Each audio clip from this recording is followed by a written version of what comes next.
हैं भीतर। दशरथ जी आनंद में कौशल्या जी की तरफ देखा, संकेत में पूछा, ये आज का पैदा हुआ इतना बहादुर है, मेरी उंगली को खींच रहा, मेरी ताकत भी तो नहीं जा रही है। कौशल्या जी ने संकेत में कह दिया, आपका लाला है। प्रसन्न हो गए। लाल जी जब मधु का मीठापन कम हुआ तो छोड़ दिया। बाहर उंगली निकलते ही दशरथ जी महाराज कुछ सोचे समझे नहीं, होश ही नहीं रहा, उंगली अपने मुंह में रख ली, चूसने लगे। सब सखियां हंसने लग गईं।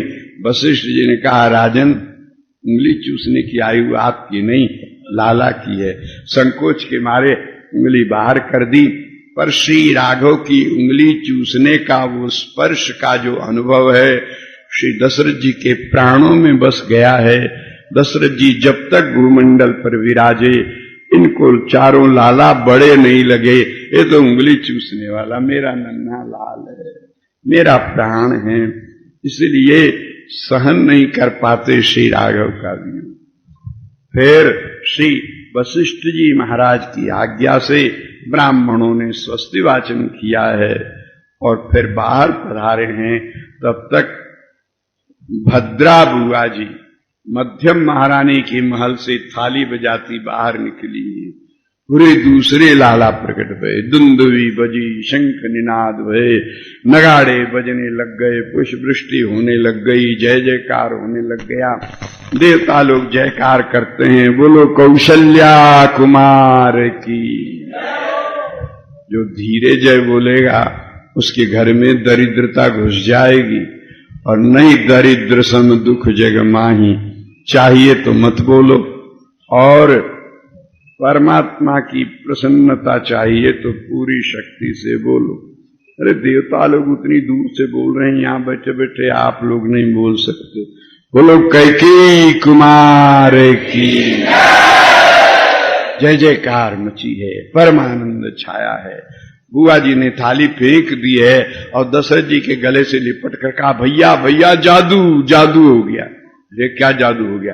बड़ी भाभी का वाला सर से मंजली भाभी के पास पहुंच गया। ऐसे कैसे हो गया? तुमने उड़ते देखा है? बोले कि ना, उड़ते तो नहीं देखा, बाकी लाला वही है। अभी बड़ी भाभी के पास से यहां आई हूं, वही लाला, एकदम वही। ऐसा कैसे हो सकता है? एक दिन का लाला उड़ के कैसे आवेगा? बड़ा भी नहीं उड़ता, आदमी कहीं उड़ता है? तू पगली है, चलो देखो। सब लोग भीतर गए हैं, महर्षि भी साथ में, जात कर्म संस्कार यहां भी कराना है। लाला को देखा, दशरथ जी ने कहा, गुरुजी ये तो लगता है कोई जादू है, वहां से यहां कैसे चला आया? इतना छोटा। बोले नहीं लाल राजन, ये कैकेयी कुमार हैं, वो कौशल्या कुमार, हम इसके पिता हैं, हम ही नहीं पहचान रहे हैं। बोले जब तक ये पहचाना न चाहें तब तक कोई नहीं पहचान सकता इनको। जया बेटा जाओ बड़े कुमार को ले आओ। वो गई हैं, श्री कौशल्या कुमार को लाया, दोनों को सामने पधराया। और गुरुजी ये तो दोनों एकदम एक नमूने के, हम लोग कैसे पहचानेंगे? और भी महिलाएं जो वहां उपस्थित थे, सब लोग उनका सच्चे तो एकदम एक ही है। तो वशिष्ठ जिनका राजन इधर आओ। लाल जी के ये मध्य में कुछ दिखता है? हाँ महाराज, एक नन्हा सा चरण चिन्ह दिखता है, और ये दाहिनी ओर एक और पीली पीली सुनहरी रोवें घूमकर भंवरी बनी है। बोले हाँ, ये श्रीवत्स और ये भृगुलता, ये इन्हीं की पहचान है, ये और किसी में नहीं हो। वैकुंठ में जितने भगवान के पार्षद सर्वे चतुर्बाहुः, सब चतुर्भुज, सब शंख चक्र गदा पद्म धारण किए, सब श्याम वर्ण के। कैसे पहचाने कि इनमें भगवान कौन है, पार्षद कौन है? बोले जिसकी छाती में ब्राह्मण का चरण चिन्ह हो, अयमेव परात्पर, वही परमात्मा, बाकी के सब दास। ब्राह्मणों की इतनी मर्यादा, इसलिए भगवान का एक नाम है ब्रह्मण्य देव। सबका देवता मैं और मेरे देवता ब्राह्मण। तो दशरथ जी ने कहा, गुरु जी ये चिन्ह तो ठीक है, पर लाला थोड़े बड़े होंगे, तो जब जब ये दोनों आवे हम कुर्ता उठा उठा के देखेंगे कि कौन, लोग क्या कहेगा? बोले राजन पास में रहते में रहने से, स्वभाव नम्रता और गांभीर्य से, गुरुदेव ये तो स्वभाव में भी वही लगता है एकदम जो कहते हैं। 2 थालियां बज जयकार की, बोलो कैकेयी कुमार की, सुमित्रा कुमारों की, कौशल्या कुमार की। लाल जी का नाम तो कुछ है नहीं, इसलिए जिस जिसके बेटा हैं उसी उसी के संकेत से लोग जय जयकार करते। अवध में परमानंद छाया। छठी के दिन पालना में ठाकुर जी को पौढ़ाया गया। संपूर्ण भगवान दशरथ जी ने कहा, गुरुदेव एक को भगवान का दर्शन कहियो नहीं होता रहा, मंदिर में रंगनाथ भगवान का दर्शन, ये लाला कैसे मुहूर्त में आया है कि सब भगवान इकट्ठे आकर के दर्शन दे रहे हैं, मेरे लाला को आशीर्वाद दे रहे हैं। दशरथ जी बोले, राजन जिसे तुम अपने लाला कहते हो न, रामो नारायण साक्षात परमात्मा सनातन। दशरथ जी को ये समझ में नहीं है, साधु तो है, सब किसी को नारायण नारायण कहा करते हैं, लाला तो मेरा लाला ही है, तो इनको तो अपना लाला ही लगे। श्री वशिष्ठ जी ने इनको संस्कार कराया है। फिर बड़ा आनंद उत्सव बीतते बीतते छठी आ गई। छठी के दिन सन के बाद में गोलोक विहारी श्री कृष्ण प्रकट हुए। श्री कृष्ण भगवान ने श्री राघव के हाथ में अपनी बंसी दी है, बिजली सी चमकी।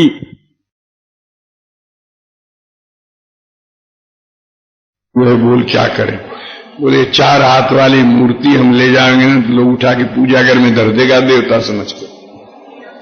अरे हाथ जोड़ी हुई, थोड़ी घूंघट खींची हुई, लजाए नेत्रों से मंद मंद मुस्कुराती ऐसी सुंदर दुल्हन का रूप धारण करो कि खिलौने को देखकर माताएं ललक जाएं, मेरे राघव की खिलौना बहू आएगी। हाँ ये ठीक। तो फिर लक्ष्मी जी ने वैसा ही रूप धारण किया। नारद जी ले जाकर खिलौना पालना में पधराए हैं। माताओं ने कहा, बाबा ये कौन खिलौना है? बोले मैया ऐसा खिलौना है कि इसको देखे तो लाला हंसने लग जाए, कितना भी रोता है खिलौना पास मिला के धर लेना, हंसने लग जाए। ऐसा बोले। हाँ हमारे सामने धरो तो लाला। नारद जी ने ठाकुर जी के पांव के पास उन्हें पधराए दिया। स्पर्श प्राप्त होते ही लाला ने आंख खोल करके देखी, किलकिलाए के हंस पड़े। संकल्प वार्ता में पूछा, आए गई आप? अच्छी आई। कोई समझा नहीं।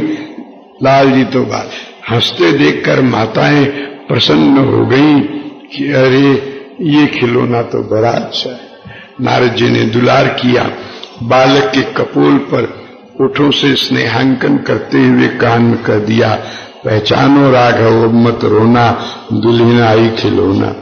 माँ के सामने रो तो कोई बात, दुल्हन के सामने रोगे लोग क्या कहेगा। ठाकुर जी खिलखिलाए के हंस पड़े। अच्छा, माताएं समझ गई ये बहुत अच्छा है। तो महाराज रात्रि को बीच में खिलौना बहू को पधरावे। कैकेयी माँ ने गोदी में उठाकर कह दिया, मेरे राघव की ये बहू है, ये खिलौना बहू है। हे रंगनाथ भगवान, हे नारायण, कृपा करना, बस ये बहू कहीं प्रकट हुए और लाला के साथ ब्याह होकर के आवे और मैं पहचान लूंगी कि यही बहू है तो आपका ब्रह्मोत्सव करो। माताओं ने मानता मानी। इधर नारद जी ने देखा अयोध्या में सब आनंद हो रहा है, थोड़ा तमाशा चकल्लस कुछ करना चाहिए। खाली मीठा ही मीठा हो तो जी उग जाता, थोड़ी चटनी। अब नारद जी महाराज लंका पहुंचे। लाल जी पालना में झूल रहे हैं, इनको छूकर हवा फैल रही है। लंका में वो वायु पहुंची है, रावण थिरक थिरक कर नाच रहा। मंदोदरी आदि सब घेर ली। महाराज ये क्या हुआ? बोले नाचो नाचो महारानियों नाचो, परमानंद आ रहा है। किधर से आ? बोले ये तो पता नहीं भाई, आनंद आ रहा है, नाचो नाचो। मंदोदरी ने दिखाई तुम्हारे आनंद के सोच रहे का हार्ट फेल हो जाएगा, मर जाएगा। तो भगवान का स्मरण किया। नारद जी प्रकट हुए, नारायण हरि, गुरुदेव इनको संभालो। नारद जी को देखा, रावण ने कहा प्रणाम गुरु जी, नाचो, आज आनंद आ रहा है, नाचो। अच्छा,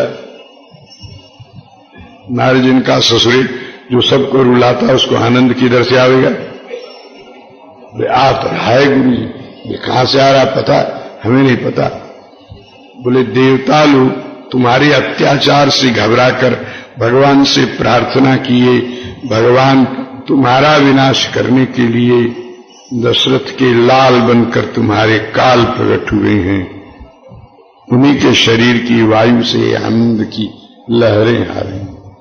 बेचारा फ्यूज हो गया, कुल गायब हो गया उसका आनंद। मेरा काल बोले नारद जी तो गायब हो गए। रावण क्रोध में भरकर सुवेल पर्वत पर गया। इन देवताओं को बाद में देखूंगा, पर अभी बच्चे 6 दिन के हैं, इनको ठिकाने लगाना चाहिए। आवाहन किया मंत्र पढ़कर 4 राक्षसों का, वज्रदंत, वज्रकाय, वज्रांग, वज्ररूम। मंत्र उच्चारण करते धमाके भय 4 और 4 राक्षस बड़े बड़े प्रकट हो गए। बोले अयोध्या जाओ, ये देवता लोग जा रहे हैं, हमारा काल अयोध्या में पैदा भया है, पालना झूल रहा है, तुम जाकर के चारों बच्चों को मार के चले आओ।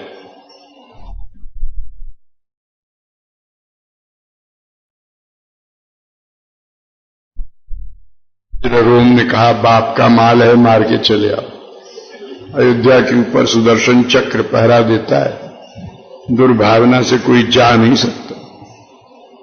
बोले मूर्खों, बुद्धि नहीं हो तो हमरे से बुद्धि ले, तुम्हारे 1 खोपड़ी है, हमरे 10 खोपड़ी। ये देवता लोग जा रहे हैं। बोले हाँ, फूल लेकर जा रहे हैं बरसाने के लिए। बोले तुम इनके फूलों में फूल बन के बैठ जाओ, कोई नहीं रुकेगा। और जब ये फूल बरसा रहे तो गोल गोल कांटेदार गेंद बन जाना फूल जैसा, और घी कांटे कांटे बच्चारों के पेट पर गिर जाना, फट जाएंगे, मर जाएंगे। आप बड़ी बुद्धिमान हो। ऐसे ही चारों चले महाराज। अब वहां जब गिरने लगे तो कांटेदार गेंद बन गए, कौड़ी जैसी छोटी छोटी आंखों से देख रहे हैं कि कहीं पालना से इधर उधर न गिरे। एक के पालना में चारों के ऊपर गिरना है। अब लाला का रूप और मुस्कुराहट खिलखिलाना देखे तो मगन हो गए, अपने को रोकने लगे।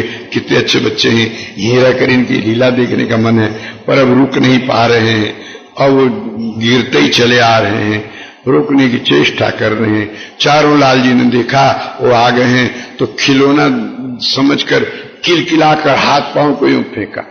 चारों भाइयों के एक एक दक्षिण चरण का अंगूठा इन कांटेदार गेंद में से एक कांटे में लगा और चमड़ा को फाड़ता हुआ सभी कांटे उसी के पेट में घुस गए और चीखते चिल्लाते जाने की इधर चले गए। किसी को पता नहीं करा, केवल चिल्लाने की आर्तनाद की ध्वनि आई। वशिष्ठ जिनका गुरुदेव ये क्या है, कोई आसुरी माया तो नहीं? आसुरी माया सुदर्शन चक्र पहरा देता, क्या करेगा? कोई पूर्व जन्म के संस्कार से फूल में बैठकर इनके चरण स्पर्श करने के लिए आया था। चरण स्पर्श करते ही मुक्त होकर भगवत धाम गया। उसने आनंद की गर्जना की। राजन हम हैं ना, तुम्हें चिंता नहीं करनी चाहिए, प्रसन्न। अब वो चारों ससुरे फुटबॉल जैसे उछलते उछलते कैलाश में भगवान शंकर के सामने गिरे। उन्होंने तुम कटहर जैसे फट गए। उन लोगों ने सारी बात बताई रुक रुक करके, ऐसे ऐसे रावण के भेजे। महाराज चारों बच्चों को मारने आए थे, पर वो अभी तो 6 दिन में कि ऐसे लात लगाई, हम चारों यहां आए गिरे। प्रभु आप आशुतोष हैं, मरने वाली की इच्छा तो कसाई भी पूरी कर देता, हमारी अंतिम इच्छा पूरी कर। ससुरों तुम हमारे स्वामी से विरोध करने आया और तुम्हारी इच्छा पूरी करेंगे। बोले मरने वाले पर क्रोध नहीं किया जाता महाराज। मर रहे हो? बोले हाँ मरो जल्दी। बोले अंतिम इच्छा? बोले क्या इच्छा है? हम लोग की इच्छा है कि ऊपर रहें फूल बने हुए और नीचे बलाला लीला करता और हम देखें। यही कामना किए थे, परंतु चोट लग गई, यहां चले आया, मर रहे। भगवान ने कहा अच्छा जल्दी मरो, तुम्हारी मनोकामना पूरी होगी। श्री वृंदावन में जाओ, चारों कदम के वृक्ष बन जाना, छोटा बड़ा, और कदम का फूल वैसे ही होएगा, कांटे रोएदार चारों तरफ, उसी में तुम्हारी स्थिति रहेगी। और यही लाला अनेक लीलाएं कदम के नीचे करेंगे और तुम लोग देख देख करके हमारे वरदान की सफलता का अनुभव करना, कृतार्थ होना। बाल लीलाएं श्री राघव की अनेक हैं, छठी लीला वही है, और अब नामकरण आदि लीलाएं, और लीला में कौन लीला करते हैं। दक्षिण भारत में श्रीनाथ रामायण में जितनी बाल लीलाएं हैं उतनी कहीं किसी रामायण में नहीं, और वो लोग लिखाते भी नहीं, छपाते, बोले छपाने पर दुरुपयोग होता है। तुलसीदास जी की रामायण का हम लोगों ने पन्ना बिकते देखा है नमक में बांध कर, इसलिए लिखाएंगे भी नहीं, छपाएंगे भी नहीं। यही सुनो और सुन करके जितना तुम्हें याद हो जाता है याद कर लो। हमारा शरीर दक्षिण भारत का है, वहां के संबंध से विषय सूची देखने को मिल गई। विषय सूची के बाद अब लाला उस विषय सूची का स्मरण करने पर जो जो लीलाएं अनुभव कराते हैं या सुनना चाहते हैं सुना देते हैं। अब आप लोग जोर से जयकार करो, आगे की लीलाओं में ठाकुर जी आपको स्वस्थ रखेंगे और प्रेम से बुला लेंगे। और जयकार करने में बदमाशी किए तो या तो लू लग जाएगी या कोई झंझट खड़ी हो जाएगी, सुने नहीं पाओगे। जोर से जयकार करो। बोलो अयोध्या। नवमी के दिन मध्याह्न के समय में श्री कौशल्या अंबाजी के सूतिकागार में प्रणवाकार ज्योति के मध्य भगवान का प्रागट्य हुआ। फिर माता जी के आग्रह पर कि जय शिशु लीला ऐसी आज्ञा पाकर सर्व हो गए। अवध में परमानंद छाया है, गगन में देवता बधाई गा रहे हैं, दुंदुभी बजा रहे हैं, पुष्प वृष्टि हो रही। अयोध्या का तो कहने का पाताल पर्यंत श्री राम जन्म महोत्सव। पाताल में महाराज बलि मना रहे हैं वामन भगवान की आज्ञा से। आज श्री राम जन्म महोत्सव आज्ञा प्राप्त करके महाबली ने पाताल में श्री राम जन्म महोत्सव मनाया। स्वर्ग मृत्युलोक पाताल सर्वत्र आनंद छाया है। महाभीड़ है, अपार न्योछावर दी जा रही है। लोग झुंड झुंड बनाकर विविध प्रकार की लीलाएं कर रहे हैं, नृत्य गान कर रहे हैं, रास कर रहे हैं, अनेक प्रकार की परमानंद छाया है श्री अयोध्या जी। वशिष्ठ जी महाराज पधारे हैं तो सब लोगों ने प्रार्थना की है आपकी कृपा से सुख प्राप्त करें। बिना गुरुजनों की कृपा से सात्विक सुख की प्राप्ति, परमात्मा के आनंद की प्राप्ति नहीं होती।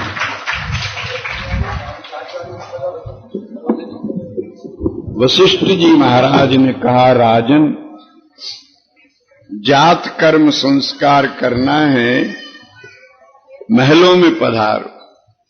अब महलों में स्त्रियां जा पाती, पुरुष जाने का निषेध। अब गुरुदेव की आज्ञा वही जात कर्म संस्कार करने के लिए चलना है। श्री दशरथ जी ने कहा जो आज्ञा। सेवकों ने विरुदावली खानी, सावधान महाराजाधिराज चक्रवर्ती सम्राट अयोध्या नरेश श्री दशरथ जी महाराज पधार रहे हैं। ऐसा उनको बोलने का अभ्यास है। इनके बोलने से जितने लोग सब उठ उठ के खड़े हो जाते हैं, पांवड़े पड़ने लगते हैं, रास्ता देने लगते हैं। पर आज वो चिल्लाते चिल्लाते बेचारों का गला बैठ गया, कोई सुनता ही नहीं है। कहा कि चक्रवर्ती महाराज कौन महाराज? साक्षात परमेश्वर सर्वेश्वर का आनंद प्राप्त हो रहा है, किसी को कोई पद ऊंचा नहीं लग रहा। वेत्र पाणी रक्षकों ने महिलाओं को धीरे धीरे हटाने के लिए वेत्र का स्पर्श कराया, संकेत किया। दशरथ जी ने कहा, नाना लाला जो भया है इन सब के आशीर्वाद से भया है, किसी को मत रोको, इन सब को दर्शन कर लेने दो। लाला कहीं भागा जाता है, हम तो बाद में भी दर्शन कर लें। श्री वशिष्ठ जी ने कहा, राजन आप धन्य हैं, आप अति सरल चित्त हैं। बात ठीक है, लाला तो नहीं भागा जाता, बाकी मूर्त भागा जाता है, इसलिए आप हमारे पीछे पीछे पधारो।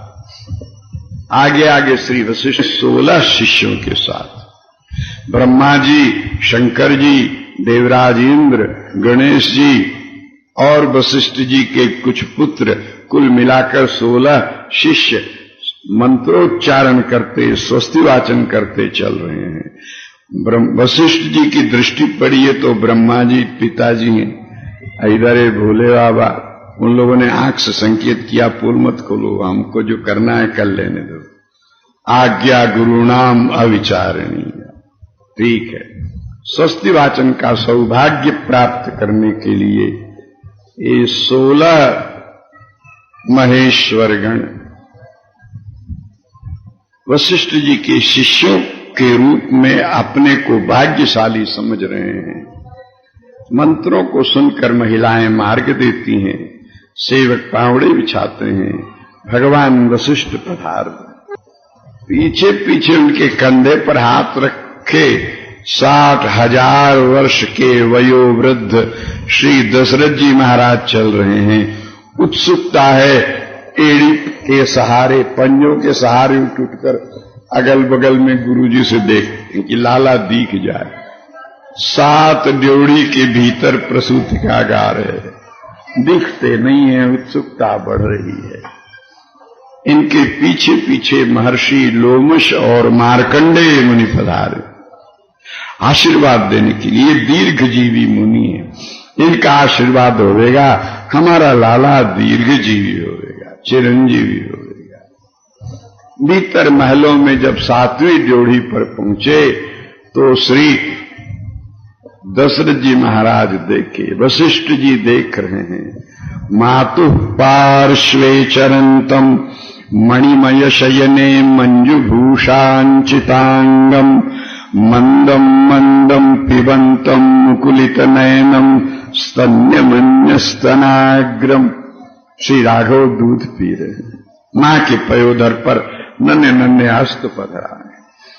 अद्भुत छटा देखकर वशिष्ठ जी तो मंत्र भूल गए और समाधि लग गई, खड़े हो गए जो के त्यों।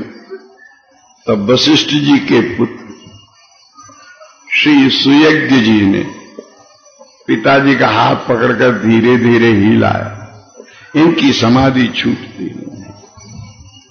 माता अरुंधति वशिष्ठ जी की पत्नी लोक माता, ये प्रसूतिकागार में प्रथम पधारी हैं। इन्होंने लाला को गोद में लेकर दक्षिणावर्त शंख के द्वारा अपनी नंदिनी धेनु का दूध पान कराया है और तब कहा, महारानी कौशल्या, मैं तुम्हारे लाला की दाय हो गई, मैंने दूध पिलाया है। कौशल्या जी ने चरणों में मस्तक रखा। अम्ब, आप संपूर्ण सूर्यवंश की जननी हैं, सभी सूर्यवंशी नरेश आपकी गोद में आए, धाय तो आपके बच्चों की हम लोग हुआ करें, आप तो मां। बहुत प्रसन्न है। जब वशिष्ठ जी को समाधि में देखा तो अरुंधति माया माता बहुत वृद्ध हैं। अब वशिष्ठ जी साक्षात ब्रह्मा जी के पुत्र हैं, सूर्यवंश सब इनके सामने प्रकट हुआ है। तो इन्होंने लाला के गाल को धीरे से थपथपाया तो लालजी मुस्कुराए उठे। बस लाला हमारा हंसा तो देखने वाला फंसा। माया है, माया हास बाहु दिक्पाला, माया को संकेत किया है। वशिष्ठ जी के भाव को विराम दे दिया, होश में आए हैं। राम जी ने मन में कहा, ऐसे बेहोश हो जाओगे तो संस्कार कौन कराए। श्री वशिष्ठ जी महाराज आए हैं। अरुंधति माता लाला को गोद में लेकर आगे आई। श्री दशरथ जी ने देखा है, लाला का दूध पीकर मस्ती में सो रहे हैं। जब कपड़ा हटाया तो आंख खोलकर दशरथ जी को देखा है। देखकर किलकिलाए हैं, फिर आंख बंद कर ली। दशरथ जी की तो सांस ऊपर की ऊपर, नीचे की नीचे गिरने लगे हैं। वशिष्ठ जी ने संभाला, राजन क्या हुआ? गुरुजी, लाला मुझे पहचानता है, मैं इसका बाबा हूं, मुझे देखकर हंसा है, मुझे देखकर हंसा। ये भोलापन देखकर वशिष्ठ जी ने कहा, हाँ राजन, ये तुम्हारा लाला सबको पहचानता। फिर तो सेविकाओं ने सामग्री उपस्थित की है, नांदी मुख श्राद्ध कराया है। विश्व कलश में विश्वक्सेन गणपति का पूजन किया। ये विश्वक्सेन गणपति प्रथम गणेश का नाम है, वैकुंठ के महागणाधिपति श्री विश्वक्सेन भगवान, जिनके अंश से प्रति ब्रह्मांड में पार्वती नंदन गजानन गणेश प्रकट होते। श्री महादेव जी पार्वती जी ने अपने ब्याह में जिन गणेश जी की पूजा की, मुनि अनुशासन गणपति पूजे शंभु भवानी, उन अनादि गणेश का नाम श्री विश्वक्सेन गणेश है। गणानां त्वा गणपति इत्यादि मंत्रों से उन्हीं का पूजन होता है।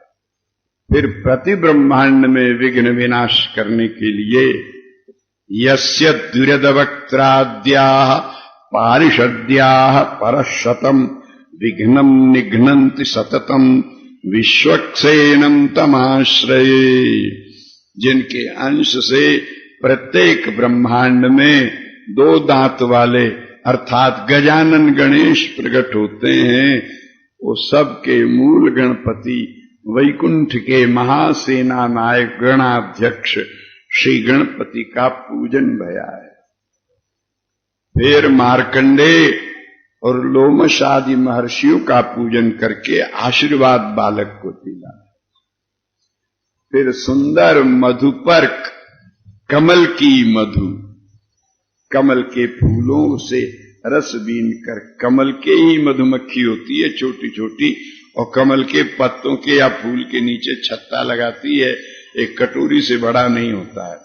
वो शुद्ध कमल की मधु मिले तो आंखों में कोई रोग होवे नहीं, लगा देने से सब समाप्त हो जाए।